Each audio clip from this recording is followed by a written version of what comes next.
Bonjour peuple congolais, papa, maman, onyokwami pona kozwa visa, agence de voyage Smart Consulting et pour Nabino.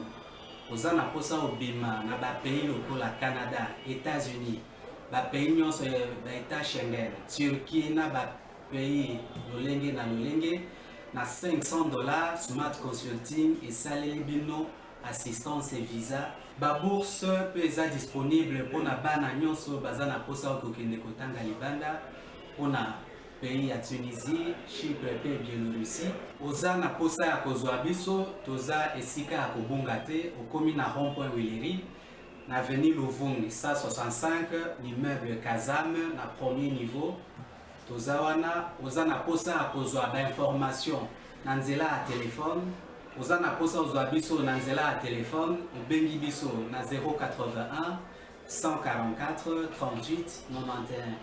Soit obengi numéro Moussousou 081 32 62 203. Moussala Kitoko et mon Michou et en plus, na dirait à Moukier, adresse les affaires, une seule adresse, na Smart, on n'aura jamais dessus. Na Smart Consulting, avec $500, on peut voyager partout dans le monde. Dans l'émission, je ne veux pas que tu me rappelles pour me déranger.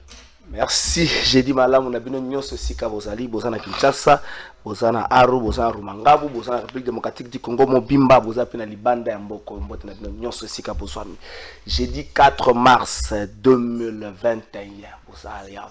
République démocratique du Congo, héritage ya famille Kabila te, ya famille Lumumba te, ya famille Kengo te, ya famille Tshisekedi te, ya famille Katumbi te, boyeba ete mwana moka. Moïse Katumbi mazana Kinshasa depuis mokolo ya lobi. Retourner à l'ESCAI dans le cadre de solo pour la formation du gouvernement SICA, gouvernement Union Sacrée, au bâtiment sur bazar aux la Tongo midi pe pourquoi gouvernement Bengami ya ba warriors na français n'inko baka ba guerrier.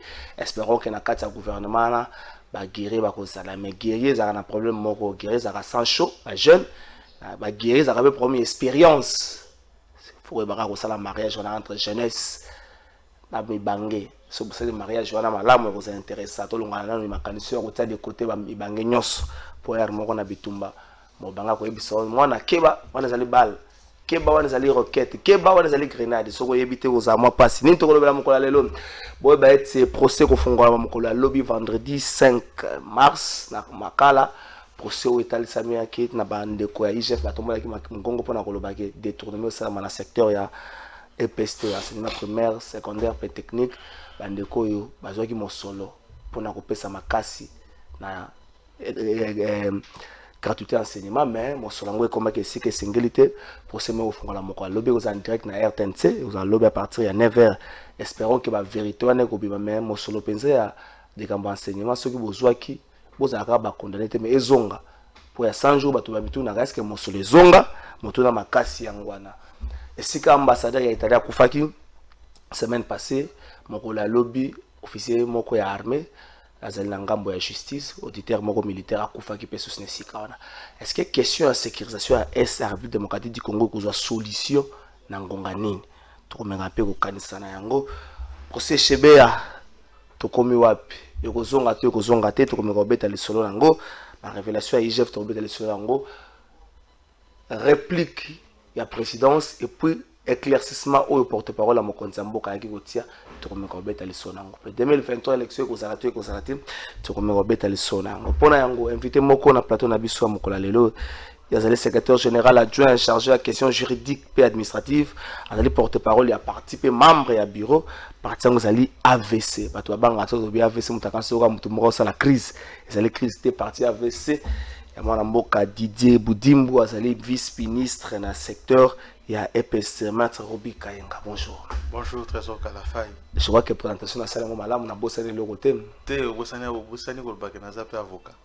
Bon, avocat bon mon avocat comment Ali a IDPS. Oh ouais, Ali vraiment IDPS avocat to le bango mingi te popo le ko avocat sengelo zo mbano ya obenga bango banani ya bâtonnier mais le ko za mbano to za le politique donc na bengo quand même maître Robi Kayenga va comprendre que ça maître ya makofité to ya mouvement les maître ya boanya.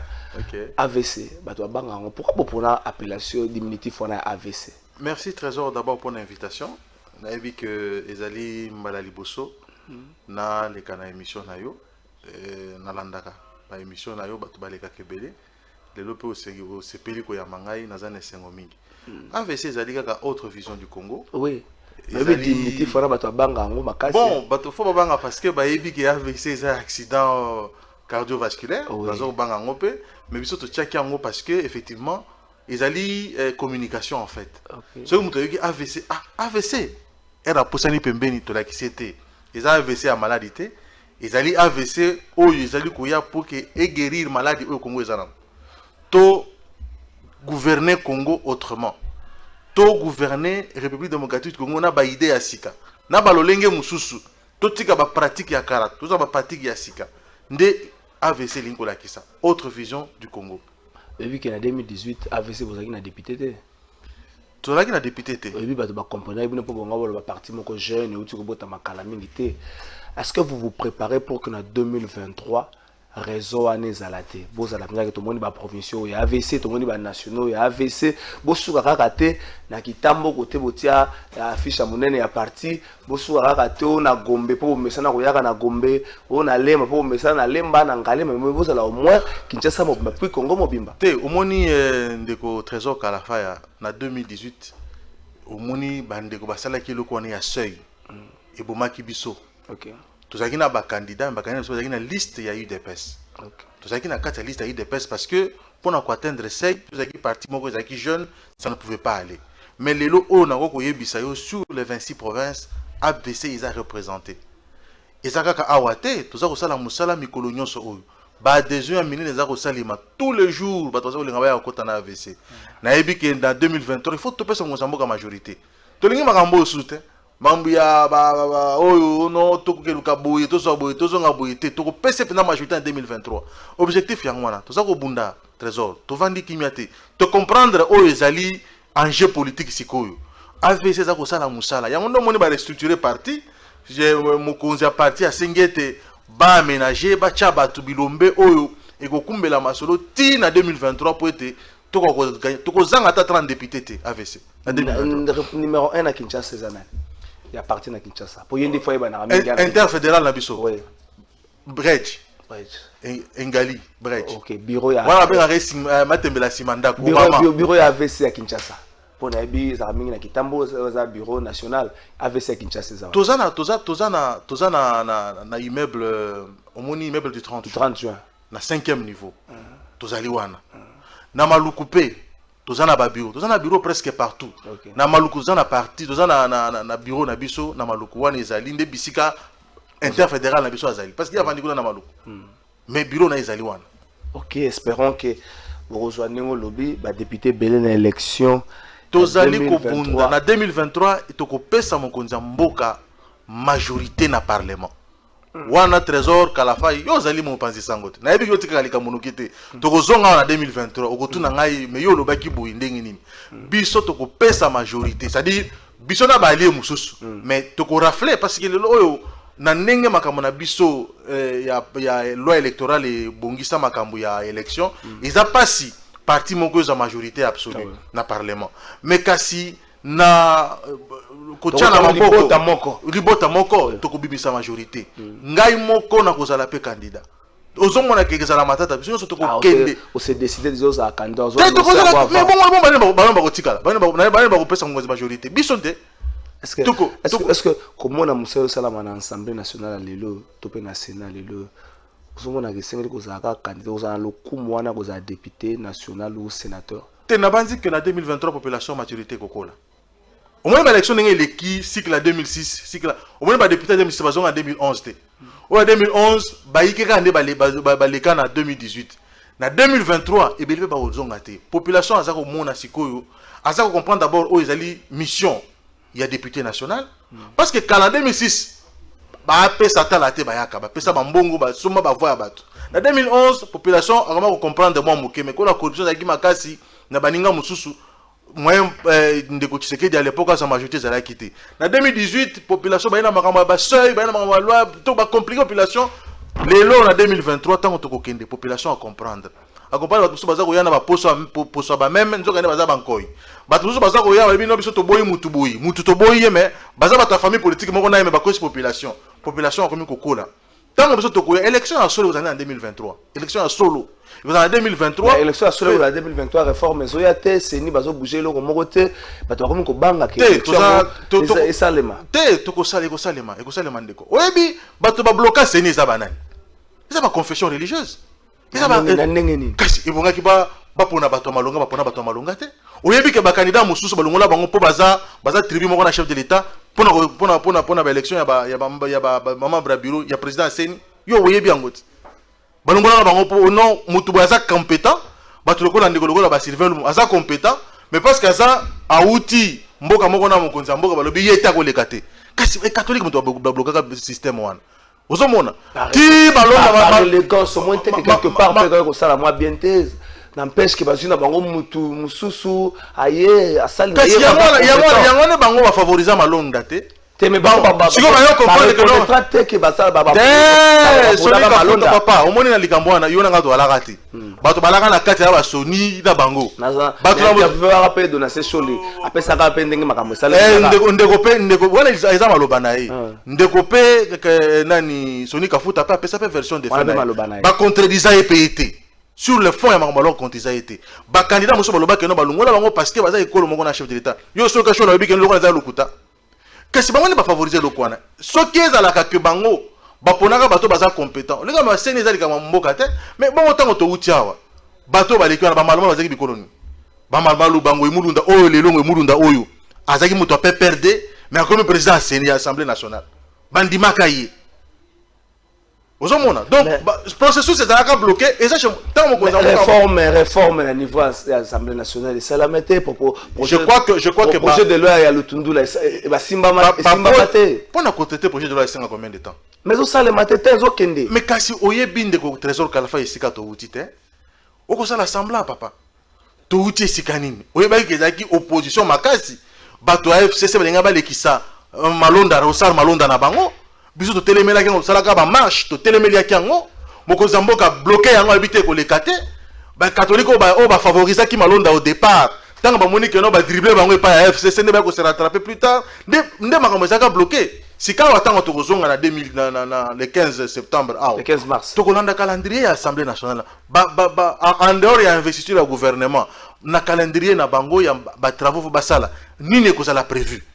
Est-ce que la réforme la pour la loi électorale na pour la CENI et que les catholiques to ba na programme to ba mais nandimi nazabanza que vraiment ils priorité au sengeli batia yango na session parlementaire il y a mois de mars. Soko zaki député ngozala pour que l'élection présidentielle zonga 2 tours. Oui absolument. Parce que j'ai raison au balongola ngozaki coûte ça va coûter moi mingi. Les loyaux mosolezate après Covid mokilizo tambola ndenge zali kotika élection présidentielle des tours aux arabes pas omoni que mokonzi mboka za élu à moins de 50%. Moins de 10 millions de Congolais. Moins de 10 millions de Congolais vont voter. Mais aux mokonzi il y a 80 millions de Congolais. Mais 10 millions quand on voter. Omoni que zali moins de 10 millions de omoni que za malamuté. Et bongi to que na premier tour, toujours na deuxième tour, basali débat contradictoire ndeko ça mboka mususu. Basali débat contradictoire, c'est un débat contradictoire. Population l'obité. Tant que qui dit bah, elle a commis 2 tours, on focaliser sur les 2 candidats. Non, na bakano mi balé nani penza azame na bango mi balé. Et ça malin pour na beauté à droit na biso, pour na beauté à démocratie na biso. Donc gaïso na zala qui député na ko proposer tout ça na second tour. Makambo ya mbongo na ki bango bakima ndende ko mbutambuto Tshisekedi na 2011. On a mbongo te. Bakima mbuta Tshisekedi ba que ceux qui toquent pour monaki na 2006 au monaki union de la nation union soviétique si Mbemba et tumbayala ki makasi ce que soit que Mbemba yana ki neka mwana muke ce que talaka le B50 et moko ce qu'on a deuxième tour na Kabila ndeko trésor Kalafa est-ce que belanga télé ba comprenaki ndi ba lobi non surtout na deuxième tour parce que la premier tour ba qui dispersé ba il y avait plusieurs candidats na côté opposition 11 au total 10 au total. Voilà. Il était clair que après échec il y a premier tour et que dans deuxième tour la plupart des députés wana balinga baza la sima yandeko Tshisekedi les pères donc ngeza la matata pona Kabila yango bangaki heureusement salemate moi to lo batina nga bayebi ke kimbuta pekisaka apekisaka meeting à Souka awa. Aboyaka affrontement. Le même jour meeting à Etienne Tshisekedi, le même jour meeting à Joseph Kabila. Aboyaka batelaka bakino. Toyebani na mboko. Toyebi sape bato batelaka bakino. Toyebani na mboko. Ndeko Tshisekedi le père akita sala meeting awa. Ya Souka abatelaka bakino. Joseph Kabila zo uta Congo central Tshisekedi awuti vers le centre azo ya batela. Bon, eza na histoire de tobete la bana, mais ya yebi lo babangaki. Mukolo wana engeza la Souka pouvoir à Kabila. Pour mobilisation engeza la te, anga kukango te. Yo mo mona batavanda na aéroport 1h du matin, yo mona solo. Heureusement et salemate batelo batela. Mukolo ngo batokenda. Ndeko Tshisekedi ayebo ya su à côté à zongi aéroport. Population zeleti ba 1h du matin kuna. Et les filles le belango à tout moment. Engeza la son mukolo wana. Akanisi musala ba Martin Fayulu bazako sala pembeni na président Tshisekedi na ngonga wana. Mais musala basala quand même batraisa kango parce que bikende ko Martin Fayulu akotaka parlement. Bande membre ya parti te. Bande kwa Tshisekedi mais ba voter na liste nini ndeko na ngai. Yo bosani. Azaki membre ya parti. Ba voter na nini? Azaki membre ya parti ta. Dynamique Tshisekedi président. Oui bien ngote. Azaki dynamique Tshisekedi président. Tango comité toko tambola ndenge tolingi. Kasi on toloba, eza liberté na ye. Mais tolo saka batu na combat politique, il se réclame être fils de Tshisekedi. On ne peut pas avoir un fils désobéissant à son père. Un bon fils est celui qui écoute et obéit son père. Et ça c'est l'absolu pour un fils. Sami Badibanga se déclare aussi être fils de Tshisekedi. On se comprend. Il a désobéi. Mais toko lo belana no Martin Fayulu. Toko lo belana de Martin Fayulu. Mais il y a désobéi. Tu connais l'histoire de l'enfant prodigue? Azonga toujours Azonga nani soldat du peuple nani ndeko Sami azongi aza continuer le combat ya Martin Fayulu pasonga ka avant mutambuta tika biso il a été baptisé mais on a continuer à trahir en mémoire en otile non non à trahir comment il trahit la mémoire le sous-souté mais on a trahir mémoire ya vieux ndengeni mais yo mone na matanga vieux yo tata no akufi yo ke matanga te apote po oui ba matanga bele sala masoza ni mais mausolée ezali osoka na munga to akata na mausolée parce que mausolée ezali mutu te mausolée tongama na mboka ba congolais soka ke yuko na ba holo bo alinga tia bo alinga tia nini le jour où il va se sentir il se reproche de quelque chose. Comment ça? Mais oui, à sa conscience tranquillité soka daki na liberté à conscience mais la kenda na ye parce que muto pekisa azate tout ça biso tout ça ba démocrate muto pekisa azate. Le soir matin, il faut bien que dans la mausolée qui s'est déposé charpe de fleurs. Non, non, Pekisai. Non, non, Pekisai. Pekisai pour Annie. Peut-être va service. C'est que dans un patrimoine. Peut-être va service n'est pas tchaki dans le loco on a pas programme. Mais qu'est-ce que pas tata na yete? Trésor Kalamba. Non, tu tata na Kofi. Aucun na mausolée qui s'est déposé ta charpe de fleurs était. Matin tata na ici là. Au solo quand Martin Fayulu là comme on attend la veuve qu'on peut s'attendre. Alors mon gars attend ton avis bon. En tout cas, politique et ça politique, toi bandeko. Nenga ba Tshisekedi baza ko sala. Mobutu agi azali ko dongwana na Mobutu, mais tant mwana Mobutu akufi Tshisekedi akei ko consoler.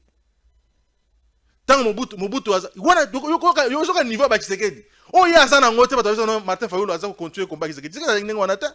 Tshisekedi azaki opposant numéro 1 à Mobutu. Mais so Mobutu abeli akei ko tala ye. Abi na ngai. Soki Mobutu akufeli mutu akei ko tala Mobutu akei ko consoler ye.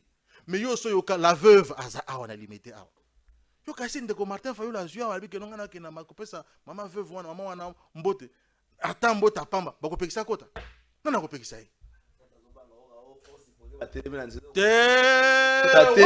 certain moment on moni makambo lobi ya Etienne Tshisekedi na ba Mobutu élégance wana bango bazalaki nango biso il faut qu'on raconte que tout ça nango sous souté biso génération toi nango sous akoloba que azali mokitani ya Tshisekedi te et bon azali élégance wana yo mona cardinal Ambongo boyo koya tina prestation de serment ya Tshisekedi aboyi alobi akosima loboko na eza salite ayibi aza moyibi mais tango yeba nommé ye comme cardinal ndeko Tshisekedi azwi avion alande tina Rome akeko assister ozoka élégance yango wana omoni mokitani ya Tshisekedi ye wana za ba fonction d'état tende mais kasi to ba fonction d'état to élégance mais mutaki ko boya yo po a sepela gite mais tant ko mokonzo comme papa na bango c'est aussi ça. Est-ce que yebi que Kabila le fils ici na Tshisekedi bateka lokuta na te Kabila le fils ici o ya bateka lokuta na Tshisekedi boite est-ce que yebi yango asali 18 ans na pouvoir mais yena papa na bateka lo solate qu'est-ce qui empêche Tshisekedi de lo bato na pe baza ko combattre nga bavanda okena ngate Dans la question d'une dimension, il y a héritage politique. Oh, Martin Fayoul se réclame à Nango. Kaza Nango te. Degré avec les gants, qui se réclament Nango. N'est Félix Azanango. Donc, aux hommes, on a que le vrai héritier du combat de qui se réclament Félix. Encore que Botala va cardinal Barosala Lelo. Oyebi que Bandakala. Oyebi que Bandakala, Bango Batila Kondima Tshisekedi te. Bango Bazangina candidat ou rappel, il y a respect à Yoka. Vous avez un problème là-bas. Yoka. Tous ça, acteurs politiques. Parce qu'on rappelle un peu. Rappeler comme on rappeler la biso peuple. Est-ce que va rappeler un peu? Pourquoi choisir le moment? Quels sont les signes? Quels sont les signes au Bango Bazar? Il y a un signe, Zali maître. Zana Ebisao. Bango Batira la coupe ça, tu sais que des chances. Oui bien. Tout le monde se souviendra de l'interview d'Ambongo sur TV5. Chole et Aloba que non, Fayoulou a gagné l'élection. Ils se sont battus parce que c'est les Nations Unies. Ils ont démarché pour prouver que c'est Fayoulou qui avait gagné les élections. Mais ils n'ont jamais prouvé ça. Parce qu'il devait justifier. Chole et Aloba, il devait justifier Ambongo Bango Bazouaka et pas partenaire. Ouais, Bazouaka Bango n'est pas partenaire. Il fallait pas justifier Ambongo. Vous comprenez? C'est-à-dire que Bango Batikala kopé sa biso chance. Mais comme Tshisekedi Azali na peuple, na soutien, ya Nzambe a continué à mener combat. Nous avons l'action que Baza libre à commettre point de vue. Vous pensez que communiquer na Bangoana, c'est parce que Baza soutenir mon Nzambo kate. Ceux qui ont sanité na reprise la session de mars na niveau ya Sénat, Alexis Tamouamba a Sengaka na gouvernement qui sa péréquation pour na élection. Avant Mbongo Baloba Bongo ambassadeur à Belgique à Lobaki, nanga kuta Lobaki na début à semaine que non. To éviter que makambo comme l'élection en 2016 et comme na senga na gouvernement asa na lombango likambo ya Seni asa commande ba kit. Est-ce que bato belé ba lobanga pourquoi il faut dérager autant parce na sujet à mépris les loyo na part ya bato oyo bazo ba sur les chefs de l'état. Toza koloba yango bazali libre en tant que ba congolais ba mettre point de vue. Toza pe libre pe ya koza la paix d'accord te na bango. Quoi de plus normal? Alors, ce que pour bolingi bango ils sont des bergers catholiques pour les catholiques. Mais pour moi, je ne suis pas catholique et je ne le serai jamais. Vous comprenez? C'est-à-dire que si vous avez un État politique, il y a un mboka nangai. Vous avez un droit de répliquer que le bakeno a ou le mabe beaucoup aussi. Ah, ils allaient évangélité. Parce que vous avez des évangélités. La marche à Bassel sur Banao. Tout ça va être pour marche à Bassel sur Banao. Tout ça va être pour Banao Zara catholique. Au lobby? Zara catholique. Est-ce que vous avez sûr que tous les catholiques bazar pouvoir? Il y avait des opposants là-bas. La plupart il y a opposants qui sont catholiques. Et puis même moi je connais des amis qui ont une opposition radicale, ce sont des catholiques. Ils allaient là-bas. Mais ils étaient de l'opposition, ils étaient de l'UDPS, ils étaient de l'SID, ils étaient de l'UMLC, ils étaient de différents partis politiques, mais pas catholiques. Et c'est du combat.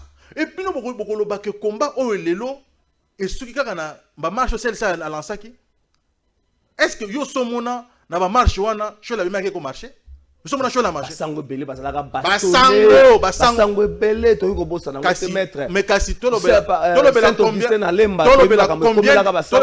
de militants au bakufa na ba marche tolobela yango. Bango ils ont été quand même tabassés, c'est encore mieux que la mort, ceux qui ont reçu des balles. Ceux qui ont été calcinés à la permanence de l'UDPS. Parce que basango tolobela vraiment makambo ya ba marche na mboko totanga catholique. Tout en opposition. Ne comparons pas.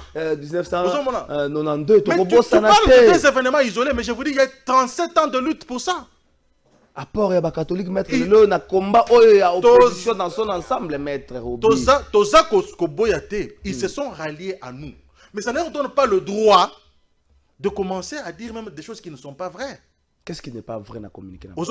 Qu'est-ce qui n'est pas vrai? Ce n'est pas pour rien qu'ils le disent maintenant. Parce que de un, ils savent qu'ils ont bloqué les processus électoraux. Il y a choix. Il y a président Asseni. Ce sont eux qui sont à la base. Est-ce que vous avez bien? Maître Boba Lukaka. Tu es Boba Lukaka? Ah, il y a j'ai dit, non. Il y a eu des candidats valables. Ils ont écarté ces candidats-là parce qu'ils étaient de la même province que les chefs de l'État. C'est Ambongo qui a fait ça. Et ça a été dit, ça n'a pas été contredit. Nous n'avons pas été là, on a reçu tous des éléments, des informations. Déjà à ce niveau-là, en tant que chrétien, comment vous en avez organisé? Yo za mwana nzambe, comment tribalisme ko matina ba niveau wana. C'est là où tout est parti. Yangona Rosa est maloko la troisième voie. Tant bato baza valable bazala ki wana. O bazali honnête. O batikala ko tricher te, o batikala ko tramé ma tricherie te. Baza wana. Boboyi bangoka parce que baza issu na famille moko na mokonza mboka. Famille tribale. Awuti po aza kasayen yete. Siko bobundi bosali sélection na bino. Obondi na ko bondela. Oya yoko bima ote oyo te tolingi yete. Mais bino bolongola ki wana pona nini? Oso komona. C'est là que je dis, je suis d'abord au niveau du choix des individus, des qualités déjà des individus qui ont été choisis. Ils ont combattu. C'est à ce moment que tout a été biaisé. Donc l'Église catholique est libre de mettre les prélats, parce que tout le monde... Moi j'ai beaucoup d'amis qui sont catholiques qui ne sont pas pour leurs déclarations, qui disent que pourquoi ils doivent faire ça. Ils doivent prêcher l'évangile. Vous avez suivi avant-hier les informations sur la RFI? 10 000 victimes de mineurs, de viols, de la part des prêtres. C'est des choses quand même importantes qu'on devait aussi arriver à discuter. Depuis mardi, tout ça, tout ça que le Belango, ils actualité. Et le Belango n'a RFI. Je saute dans cette source. Congolais n'a pas RFI. Il dit que non. Et ça, pour la France seulement. Mais est-ce qu'on ne peut pas nous aider ici? Des sœurs bastonnées, jetées dehors par des prêtres pour des raisons. Non, on a suivi. Ce sont des problèmes aussi, ils doivent aussi se focaliser sur l'évangile. C'est très important aussi. Et quand vous venez en politique, ne pensez pas que la politique c'est une parole d'évangile. C'est un débat contradictoire. Vous avez dit des choses, je ne suis pas obligé d'accepter. Tout ce qui est chapitre communiquer à service, à presse, à président, et puis recadrage, à communiquer, on n'a pas à porte-parole, à président de la République, comme ça, un peu manque de coordination, d'action à niveau, à présidence de la République, enfin, au grand jour, la présidence ne reconnaît pas officiellement teneur à communiquer, mais communiquer n'a pas canon officiel. Donc, quelque part, un peu, présidence, moi, Simbatia Kale Ali, camarade, il y a Moninga, il y a Usalamana. Non, c'est à déplorer. C'est à déplorer. Bien que moi, les deux interventions, que ce soit le communiqué, j'ai été pour son contenu, et aussi la réaction du porte-parole, en dehors de l'aspect où il devait... Vous savez, quand vous êtes devant le micro, il ne devait pas, apparemment il n'avait pas tous les éléments en ce qui concerne le communiqué. Il estime que le communiqué n'a pas respecté la procédure. Mais il ne confirme pas. Alors qu'il devait confirmer que la procédure n'a pas été respectée à tel niveau. Ça, il ne l'a pas dit. Mais il s'est limité tout simplement à Rolobake. Peut-être que Ebimi, peut-être que Ebimi, peut-être que Ebimité. Mais la vérité, c'est quoi? C'est que nous avons la version officielle du chef de l'État par rapport à 2023. Parce que quand son porte-parole parle, il parle au nom du chef de l'État. Est-ce que devrions-nous continuer à engager les débats là-dessus? Lorsque le chef de l'État envoie son porte-parole, il vous dit, moi, le chef de l'État, dans mon discours de 2006, je n'ai pas donné mes programmes au-delà de 2023. J'ai donné mon programme jusqu'en 2023. Et donc le chef de l'État, dans son comportement et dans sa manière d'agir, il n'a jamais... Vous savez que c'est le chef de l'État qui a dit qu'on ne peut pas faire plus de 2 mandats au sommet du pouvoir, vous allez vous détruire vous-même, vous détruire votre santé. Il l'a dit. Est-ce que vous voyez quelqu'un comme ça aller au-delà de 2 mandats? Pouvoir langue ça.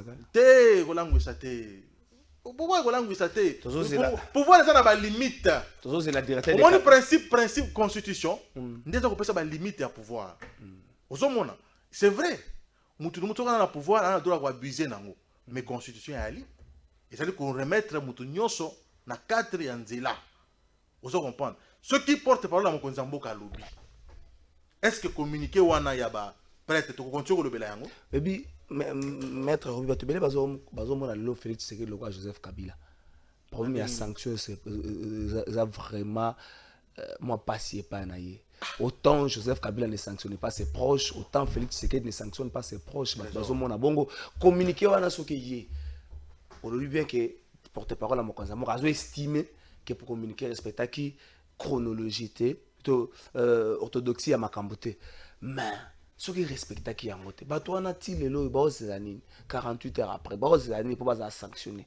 Tout le monde dit nega to yoka ka soki Mokonzambo ka kombo moko bimaki déjà tonga to ebaliza que no tel Y aza sanctionné mais jusque là ils ont été bato moko on se rappellera que mokonzi ya mboka azoyamba bato na consultation bato moko batie maboko na poche sanction ezalaka balongoli bango batindi bango mission na Rwanda bato moko boye mokonzi ya mboka aza na Égypte na baofficiel moko bato moko batie maboko na poche lokola mokonzi ya mboka camarade na bango sanction ezolanda te soki moto atie maboko na poche te mokonzi ya mboka osala na baofficiel eza infraction nini aza camarade na ye te eza infraction nini toloba eza infraction nini te mokonzi ya mboka aza camarade na ye te te na tuni eza infraction nini te motu eza yanga mituni baréponse eza bon en fait eza infraction te ça relève de règles de bienséance ça relève de règles de courtoisie ça relève de la bonne éducation ozomona moto azo yango ayebi ke soki nazali biso beno tangisa biso sozali boso mokolo okotia maboko na poche te soki ozali boso mokonzi ya mboka okotia maboko na poche te mokonzi na otuku okotia maboko na poche okotelema te liboso ministre oloba yotia maboko na poche c'est indécent c'est indécent voilà donc wana ezali problème ya moralité ya mutu et donc soki moto akosala makambo ndenge wana d'abord azali koexpose ye moko degré ya éducation na ye na degré ya moralité aza nango eloko ya liboso yango wana aza koteka d'abord image ya ye moko moto wana de deux trésor yo lobi ke yo comparé pouvoir ya Tshisekedi na bien bato balobi l'agir ya Félix surtout na bapembe na ye bazo comparé na l'agir ya Kabila lelo ezali kutu anniversaire ya kulutu Vital Kamerhe azali na boloko oyo ezali esengo mpo na biso baye tobunda na ye Kamerhe a renoncé na pouvoir alobi yo ndeko na nga Tshisekedi zala wana yo kanisa ezali esengo monene mpo na biso azala ndenge azali wana mais ezali état de droit otopona yo yebi conseiller lobo oya moninga ya bomwana mokonzi ya mboka akota makala oyebi yango papa yo bokolo makambo oyo combien de proches de Tshisekedi oyo lelo baza ba eteni oyo eteni banda mbonga garda par devers lui yo mo bi français so basoki sa ngana nanga normal avec mbonga garda ke pa wana so bato ba na biso na régie bana photo au la campagne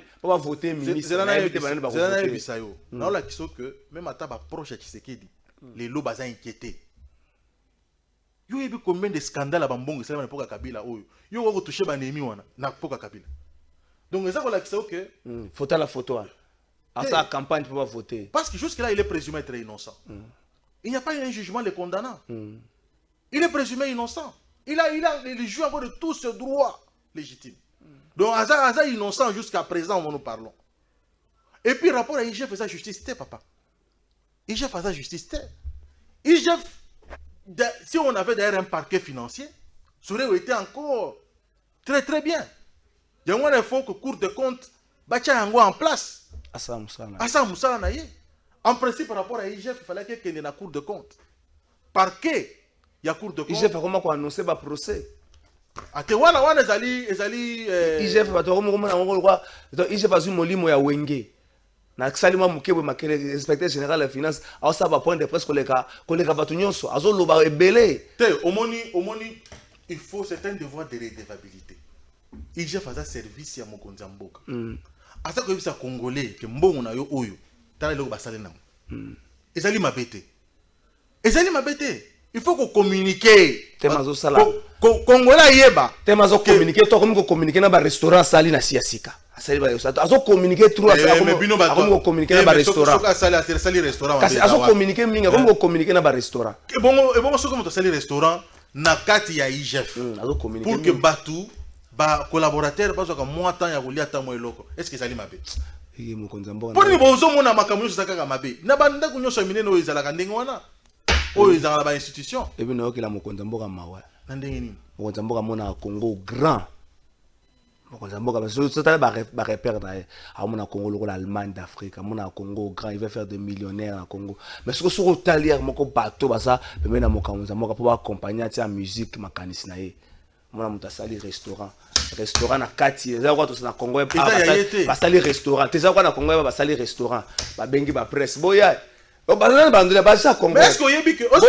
boya trésor restaurant ba ja Congo ba kolia boya kotala trésor est-ce que yebi que na kati ya IGF service à communication ezali est-ce que yebi que na kati ya IGF presse ezali est-ce que quand la presse on a déjà publié yango te wa article a signé Liberté. Oui, kasi. Il y a 12 Jésus Beledou. Kasi à cause de la loki information. Bino boza ba chercher d'information. Soko yoki mo likambo koto ya kei, akuti mo likambo wana azui, aki a tia publier na journal na ye. Na sepeli na titre wana. Est-ce que Yemutu a bengi conférence de presse abani ko lobela kana na zo tia la restaurant mo pona bato ba ya kao. Et ça y était. On se fait un maître Robi Kayenga na défense na ye. Maître avant tout qu'il y a un régime. Insécurité na est de la République démocratique du Congo. Place italien on a koufaki auditeur militaire mora koufi wana. On dirait est ezali coin oyo to tâche oyo kolongwa te na mandat Félix Tshisekedi mon lati chemise a pembe tâche mo kangami ne kangama ki pa Kabila tâche mo est Kabila roloba ne mais est wana kangama ki Félix Tshisekedi roloba na prometa ko to cha kije na kuna kije kenda te ba militaire to yoka o kije mo avancer so kije za avancer solution za lointaine. Est wana kangami pa na ya Non non, omoni likambo ya est na ndi moi expérience ya vie aux anango na boyebi ya ba acteur politique parce que vous allez journaliste politique. Yo ni moni pendant ndeko Tshisekedi pendant za na kimia na mamwele kana est. Na ndege oyebeli bomboto na ye. Tango zo tanga ndeko Kabila yeba ke yende bangonde ba ina problème ya est. Maître, l'opération turquoise Kabila Ngani. Azaki Nesikata. Trésor. Tant l'opération turquoise c'est Salema. Oyuka ke na est bazako boma batu ne bazo mangulu. Osako yoka. Ba FDL na bakota na mboka awo. Oyuka ke no bazako sala bilo bazako sala. Tango bango bayina AFDEL. C'est là que tout est parti. Tant on va pas compter insécurité à l'est, on ne compte pas pendant les périodes de 94 ou 93. Parce qu'on va compter à partir de 97. Où AFDEL à Kotaki. On est bien insécurité. Mais on est aussi ça. Aussi ça. Espérons. Aussi ça. Parce que, et comme ça, même Bisso, la mouki na tongo sur radio Bouyuki, 9 morts.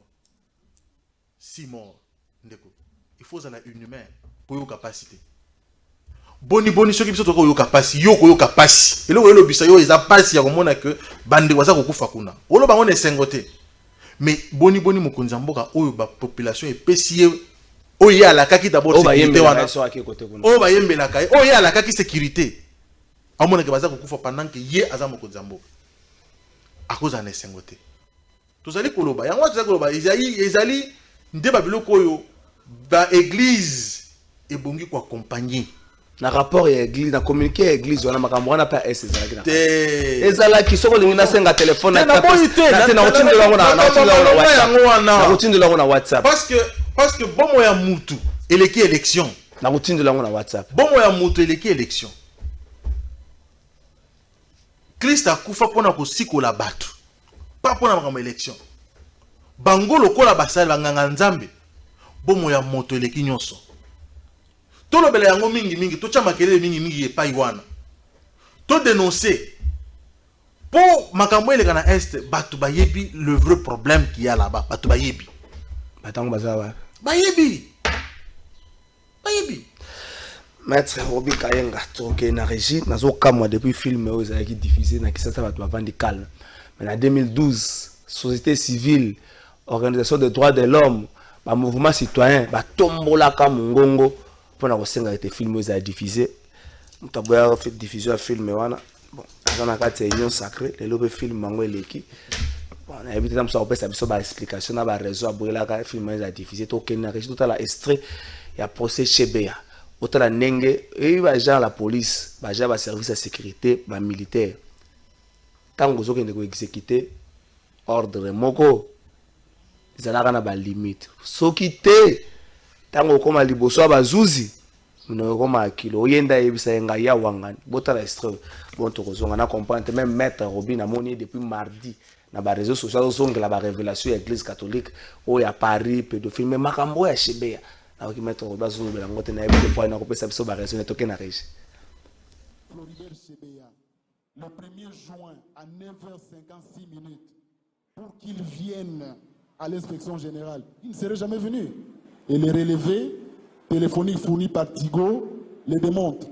À 9h56, il a appelé Floribert Chebeya pour lui dire qu'il y avait possibilité pour lui d'être reçu par l'IG dans l'après-midi. Oui, inspecteur principal. Je l'ai confirmé. l'IG avait marqué son accord de principe d'organiser le rendez-vous pour que lui reçoive M. Tchebeya. J'ai appelé le directeur de protocole pour lui demander l'emploi du temps de l'IG. C'est quand il m'a donné son emploi du temps que je m'étais permis de l'appeler pour lui dire que c'est possible que l'on vous reçoive aujourd'hui dans l'après-midi entre 16h et 17h30 au plus tard. D'où avez-vous tiré l'assurance qui vous a permis d'effectuer un rendez-vous à Tchebeya, d'autant que la chargée du protocole, apparemment, n'a pas fait état de cette audience. Elle qui devait l'organiser. Et Monsieur le Président, je ne peux pas mentir, encore moins inventer. Je vous dis ce qui s'était passé. Lorsque elle m'a donné les programmes, l'emploi du temps du chef. Est-ce que vous lui avez dit ça? Vous avez suivi ce qu'il a dit? Vous confirmez? Je lui ai jamais dit ça. Moi-même, je n'avais pas le programme sur de monsieur l'inspecteur général. Pas ça faisait 3-4 jours. Vous avez dit que vous ne lui avez jamais dit ça. C'est ça? Vous confirmez? Vous confirmez que vous ne lui avez jamais dit? Je le confirme. Et ce n'est pas dans mes habitudes de mentir. S'il faut dire. Merci. Et ça passe comme on a été. Tata Morabi Magina Tonga Tiki Bana. Baibeke Akozonga. Moi, si mon avant de la mobile, nae azongite. Ozeli moi tango explication bimia za yako kufa. Akufi batia na pembeni na ye biloko batia kawana. Ça passe pour na ba Congolais nyonso bakuya. Po batu mo bakanisa ke ete mboka yiko zala ya bango. Po batu moko bazo kanisa pe lelo ke mboka yiko zala ya bango. Ça passe. Mais au moins bandi faut ba yeba ete soko sana bokunzi. Osana ma portion de pouvoir sala yango pour na bolamu ya batu. Potango moko esilaka pouvoir esilaka tezaka pouvoir ya nkolo. Maître Robika yenga utiko landa extrait wana. Mais le mozo kamo za silence ozali lelo na ba kije ba parti politique na ma mouvement ba droit de l'homme, association de droits de l'homme, na ma mouvement citoyen ba miso ba vandi kimia comme si film oyo e déranger nango ba congolais nyonso. Non. Et là, les Congolais ont comme cause-là, ils allaient réouverture ya procès wana. Au moins, nous avons droit qu'il n'existe pas de crime parfait. Au bout, ça n'a pas papa. Au bout, ça n'a pas papa. Ata carte kokoya. Oyo ozoko mona oyo. Ezali makila mutezo ganga. Ezali ba fait oyo ezako ba contradiction za la que ezaki une version montée. Parce qu'on a droit au rôle à témoin ezalaka. To renseignant alobaka makambo oya muni na oya yuki. Ce que makomi ko tia makambo na mutu na biso non okoloba boyi. Et comme est-ce qu'au montage au maîtriser bien te oloba ngo malamu. Maman wana boyi comme manaye mukumba ya makila ya mutu angani ya sai na ilokote. Sika wa biso to kozela kaka ouverture ya procès. Olobi ke bato avandi nyate oyoka ke ba na ba révélation il y a na RFI. Bato balobi tout le monde balobi il faut procès et reprendre. Bato wana ba pesa ba version wana ndeto ko koma na suka pona koyeba qui sont les vrais coupables. Mais en attendant kolanda bato balobaki na ba oyo ba exécuter ki ba ordre wana ya kobomaye ba désigner ba auteur. Est-ce que c'est sur base de ba désignation na bangonde biso to condamner bango to ko baki ba sa ba coupable te ezali ba version des faits na bango justice confronter ngana ba cité ndé sikoyo tribunal ko dégager ba responsabilité et puis ba condamnation et ko s'en suivre. Maintenant, quand tu as procès oyo, mutulo kola, John Numbi a zangate ko zala comme prévenu dans cette affaire. Parce que tout tourne autour non, pas comme renseignant. Non, pas du tout. Non, pas du tout. Non, pas du tout. C'est-à-dire, quand vous suivez le procès, c'est lui qui avait invité chez Béa. La dame de protocole dit que moi je n'ai pas vu, je n'avais pas reçu cette information. Ok? Mais en même temps, l'un des proches dit, c'est La hiérarchie. La hiérarchie, l'IG qui m'avait demandé de l'appeler. Et donc, c'est toi qui dois nous dire, nga na ye pai na yo, na ibisi mo sanga na ye pai trésor Kalafay. C'est quoi na kufi? Liboso ndako ya trésor Kalafay. To na lopango na yo. Mais papa, pour des raisons d'enquête, muto liboso kanga na. Eza yote. Boni oya ko balokola renseigner, lokolo yebi likambo te ka yo muto benga yo pesenga rendez-vous. Donc, on dit que il faut ce que le procès est fungwama. Et fungwama, batubaya na ba parce que à l'époque dictature des alaki. So lobi boy babobi yo me ba tous ba kima na ba. Ce que mon tout a sûr que ko zonga ya témoigner na ye, mon doit libre à koloba. Les langues commencent à se délier. Les gens sont libres de s'exprimer. Tant watu bazo ko s'attaquer pendant que c'est diwana baza ko mona ka ke makamu se ko sale matin. Oyebi ke nani film pour les alaki problème. Mais le film l'équipe bato ko landa. Lelo bato ba komi ko s'exprimer, bato nyoso ba baza ko lobana. Pone bazo ba raté à l'époque. Lelo ba komi ko loba pona nini. Ba pesina isika oyo chauffeur azaki enterré. Donc eza ko loba été petit à petit nous allons vers la vérité de cette histoire. Et bientôt la vérité finira par éclore et les vrais responsables seront cités et ils seront sanctionnés. Alors, c'est un Mokonzambo, mon Gracia Bato, na dossier assassiné à M. Laurent Désiré Kabila. Côté qu'on appelle pour les alaratés. Vérité, ça passe, na procès. On a tali documentaire, moi avant-hier, très tard, la nuit. Vérité, ça passe. Ce que vous fungoli peut procès, on a M. Laurent Désiré Kabila. À quoi faire le chef de l'État. Ce que vous fungoli procès, on a sunga ba Congolais, ma casse. Bandi rebelle, ba Kima Libanda, Mboka, bazana ba Suisse, bazana ba Belgique, bazana posa koloba, mais. Qui a tué Mouzé? Qui a tué? Et l'autre wana et kusunga ba Congolais makasi, mutu sa kanisa ko sala mabe na mutu moko weto ko mama mke ko banga. Mato ko bika nga posé moko funga malobi, mais siko ya bato bazoki mosolo à l'état. Mais na secteur nini ya peste. Ça dit mutu moko ndima sacrifier ba milliers ya bana pona ba intérêt na ye. Mais bato bazo tungisa. C'est vrai gratuité ça.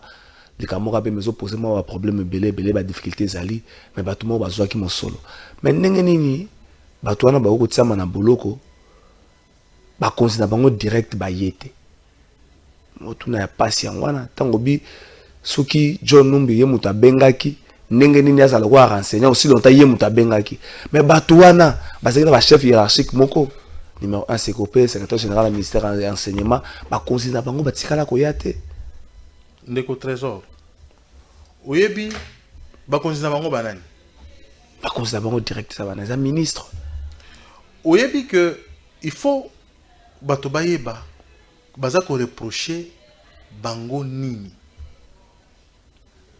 ndeko ya Sekopé azwaka $950,000 chaque mois comme frais de fonctionnement. $950,000 chaque mois comme frais de fonctionnement. Na cadre ya Sekopé na arrêté aux gens créer ce que ordonnance aux gens créer service wana il est prévu que IGF il faut contrôler bango 6 mois après pour na mosolo wana ba IGF faut balika kala bazaka ko contrôler te tango mosusu ba yeba ki pone bazaka ko contrôler te oya ya bandi contrôle nda bandi ko vérifier comment na été non mosolo oyo bazaka ko affecter ngo ndenge bongite so bango bazana problème ba arrière ba problème bazana ba arrière ba problème Mosolo vous avez botinda, il fallait botinda na manda ka fait de fonctionnement à 10 000. Mais bino botindi 5 000 ndengeni. Vous allez comprendre. Mais bino boche bateau na paye ndengeni parce que bateau baza ba nouvelle unité. Ba nouvelle unité ba yebanaki. Mais oh ba bokoti si oh. Ba ngote bisa bisote ezali ba arrêter ye, bisoto zuka ba arrêter to formaliser. Mais bino pe boza na droit ko contrôler ba arrêter wana. C'est-à-dire que pour il faut foutre mutu, faut la que non mutu ozo futa. Est-ce que ça mutu faut ngana futa? So ngana tche mutu il fallait ngana za agent ya Congo ba wati. Yo ozo tche komo nga pona futa. Est-ce que kulutu na biso Chabani a futa ngai? Mutu aza trésorier so ka futi ngai. A engager responsabilité na ye. Yo ebi que mutu azaka agent na biso te. Azaka nouvelle unité te yo futi dengeni. Likambo ya directeur à Sekopé yango. Di comme ya inspecteur général. Il y a le bibo pesangai 10 millions.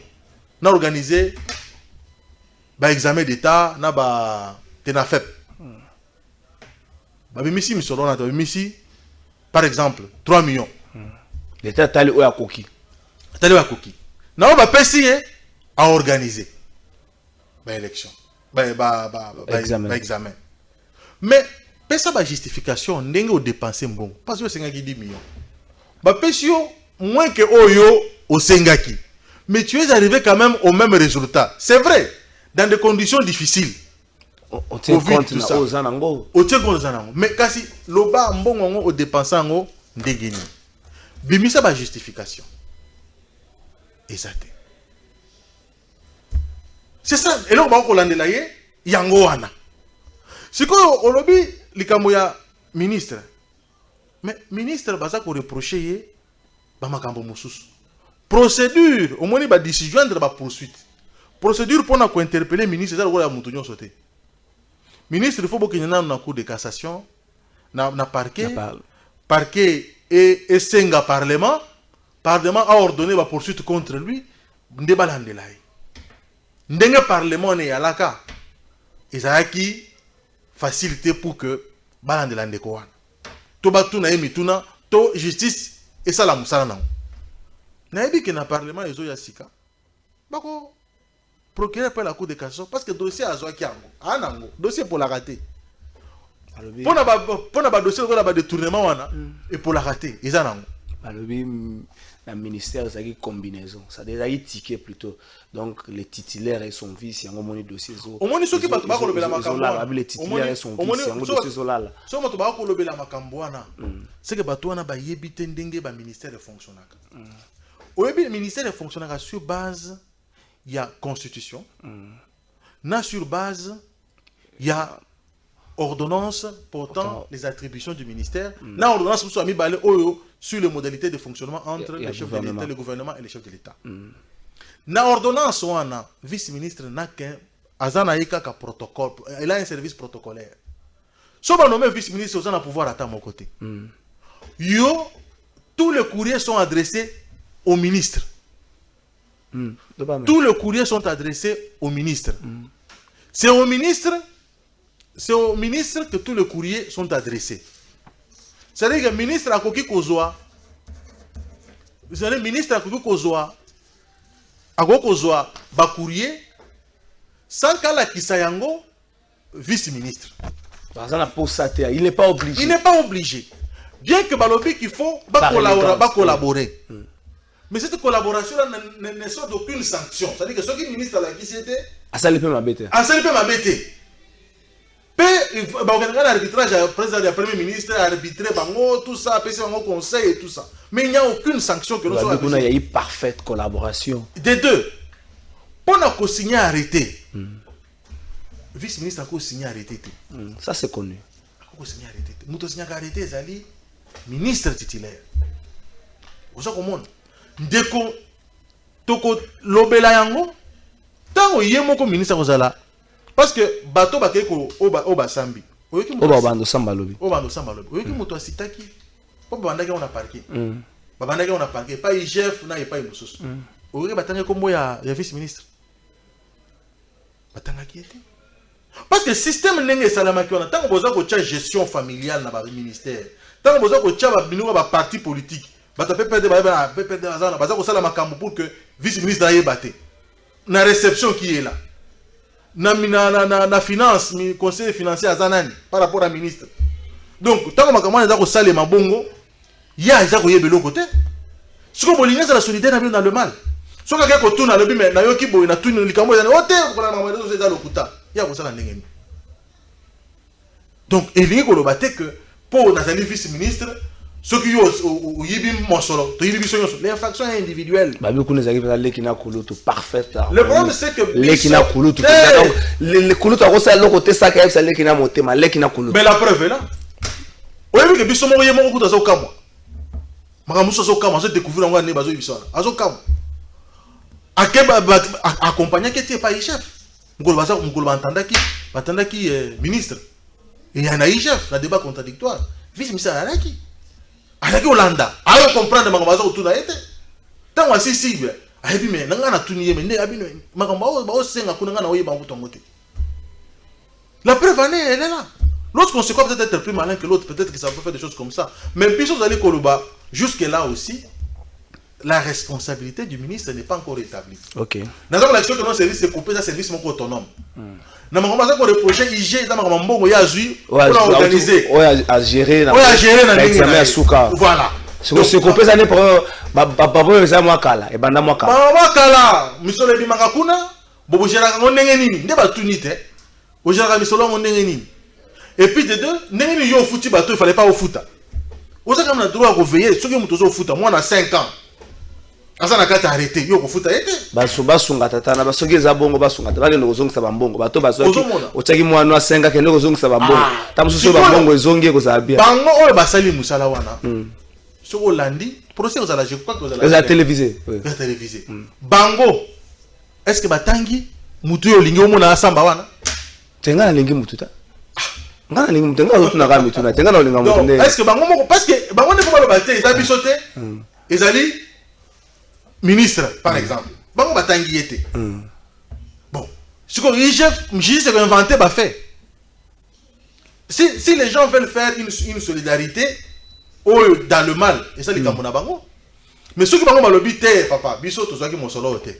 Mon solo yaki, ministre zwaki autant, abendaki autant. Voilà les Camerounais sous. Mais na IGF atali na za gestionnaire ya mbongo ya frais de fonctionnement.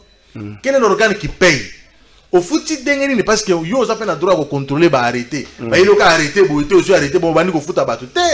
Au contraire là, ah mais mouton n'a pas foot été, à ça nouvelle idée parce que la nouvelle idée bah yebanaki. Bah une nouvelle idée bah yebanaki. Parce que déjà, donc yo moins bah arrêter, monsieur yé, yo aussi bah tourne au foot bah alors que bah vraie nouvelle unité ils sont pas payés. Bah faire de fonctionnement hier, mouton a bengu à yebicho, c'est ça les gens doivent avoir la rigueur dans le travail. Tout ça c'est la légèreté dans le travail. Pour on t'amène juste un arrêté, tu prends, tu dis voilà c'est fini. Non, tu as le droit de contrôler en tant que celui qui doit payer. On peut vérifier, est-ce qu'il va vérifier à qui? Donc, bah fait ils allaient un peu différent. Bah ça là, bah ça anguissate. Moutuna moutuna na bah fait oh bah ça qu'on reprocher. IG bah ça qu'on reprocher bah fait mususu. Directeur d'État c'est copé bah ça qu'on reprocher bah fait mususu. Ministre bah ça qu'on reprocher bah fait mususu. Notamment le fait qu'il ait pris arrêté Béné, école fictive, arrêté Béné, Oyo, et ça, au foot à bâtiment, fictif, il fallait pas foutre en réalité. Aux hommes, je crois que plus dans la Kinshasa, plus de 22 000 personnes, qui cite tout ça. Donc, dès lors, on va reprocher. Alors, maintenant, est-ce qu'il y a eu des poursuites contre lui, contre les ministres jusque-là? Non. Il faut maintenant que la cassation, balandelaye, Parlement, le coup Azali, membre du gouvernement, pas autorisé parquet et ça la moussala. Ah, bato ba oui bagambongo ya kelasi vraiment bazuzi bosunga biso soki za avéré que bato mo bazwaki mbongo pona kelasi bato wana botika bango maboko pamba po biso ba congolais tolinga ko condamner mingi bato avant jugement. Outi ko lo malamu soki ezali avéré. Parce que jusque là baza présumé non ça non avéré que bazo ezali malamu ezali ko appuyer eloko lobi ezali awa to ko lobela. Mokonzamboka, c'était parmi les réformes phares. Tout les réformes phares à Mokonzamboka. Côté congolais, ça s'appelle ça Mokonzamboka, il y a eu un travail de sabotage. Oui, ça les pour nous saboter. Honorable Tony Abelela Makambo depuis avril. 4 millions de Congolais. 4 millions de Congolais, bazongi classe gratuitement. Baza kotanga te. Baza kotanga lelo. Mais yo ke kozwa misolo ya bongo, okende ko détourner. Au sacrifier banawana batangate bafana na banda ko lisusu ezali balamu te so les avéré que batwana ba yibi ngana ko proposer na bazuzi sanction non seulement bakangama mais bazongisa mbongo nyoso bango bazui na ba amende na famille na bango tina 10e génération mutako ta ressource na service public te mais o nyoso bazaki nango bazwa ki avant bazongisa ngo ça les tumbu moko sévère pour permettre na bato nyoso bana na makanisa te ngana osenga pande zote parce que la vie humaine est sacrée na osenga pande zote mais la peine de mort existe encore dans notre pays osenga pande zote ebi mutu ya mabe soka kufi noki bosungi bato muso batika tete mutu na pe ko senga ata kufa noki atika na bomoi mais amona mbongwana non maintenant biso na justice to lo bakabou on ne corrige pas la personne que l'on prend mais on corrige la société au travers de la personne que l'on prend. C'est-à-dire ce que bazu yo yibimbong ba tiowana ba betio masasa bomio. Munana oyiba les choses. Merci Maître Roby Kaenga, secrétaire général adjoint et à parti politique AVC, chargé à questions juridiques et administratives, porte-parole et à parti membre et à bureau politique na pesa mbote na vice-ministre et à PST mon amboka Didier Boudimbu tout le temps on vice-ministre pour comprendre que côté on a Maître Roby ça qui n'a pas élément belle pose aller mon conseiller direct et à parti émission le Sili merci de répondre à l'invitation à biso. Bon anniversaire na ndeko David Mukeba Kabongo abotama mokola lelo leki nzamba peso mayele mingi kelasi yango ndeko permettre aux amotu ya lobby kowela kumelate kelasi ko permettre aux amotu ya lobby sango moko mawa famille Mbaki abongisaki papa na bango papa Mbaki Ndongala Mvwanda Frédéric oya kufaki matanga ekobima mokolo ya lobby ekokunda mokolo ya lobby koreza na hôpital ya morgue ya 50 plutôt na morgue ya cinquantenaire lobby na 10 ans nde bakosala lever du corps bakunda yango na Mingadi veille mortuaire ezali mokolo ya lelo oyo na boulevard